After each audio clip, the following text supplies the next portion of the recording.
বিষয়ে আমি শিক্ষকদের সাথে কথা বলতাম, আমি যেটা বুঝি নাই সেটা বোঝার জন্য চেষ্টা করতাম। কারণ অনেকে ভয় বলে না, আজকে আমরা জানি না অনেকে প্রতিষ্ঠানে অনেক বাচ্চারা পারে কিন্তু এখানে এসে তার কথা বলার সাহসটা কুলায় না। অনেক বাচ্চা আছে এটা ভয়ে পায় সবাই। আজকে দেখেন অনেকেই একটা প্রতিষ্ঠানে চাকরি করে, তাকে একটা মাইকের কথা বলে সে কথা বলতে হবে, এটা একটা অন্যরকম।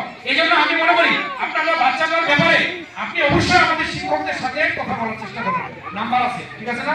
আপনার প্রতিটা বিষয় যদি আপনারা এই ফেব্রুয়ারি মাসে আমাদেরকে কোনো আপডেট তথ্য দিয়ে থাকেন, জানুয়ারিতে কি হলো আগামী মিটিং এর আগে আমাদের আপডেট তথ্য দিয়ে থাকেন, ইনশাআল্লাহ আমি কথা দিচ্ছি মার্চ মাসে আমার সামনের মিটিং এ আপনাদের সেই বাচ্চাটাকে আমরা ভালো জায়গায় অবশ্যই নিয়ে আসতে পারবো। আমরা তো জানি দুটা বাচ্চা কেমন, আমরা কথা বলি এবং প্রতি বৃহস্পতিবারে আমি শিক্ষকদের নিয়ে আবার বসি। সময় আমার সংকীর্ণ 11:30 জানা যাবে। এই সময় আমি আপনাদেরকে বলবো অবশ্যই আপনার ড্রেস এবং বাচ্চাদের খাতা কলম কাগজ যা আছে সহকারে স্কুলের আপনাদের যে বেতন সেটাও আপনারা দেওয়ার চেষ্টা করবেন যথাসময়ে। আমি আপনাদের বেতনের ব্যাপারে বেশি খারাপভাবে বলবো না, এই কারণে আমারও সন্তান এই স্কুলে পড়ে, আমারও তো একটা চাহিদা আছে, আমিও তো জানি।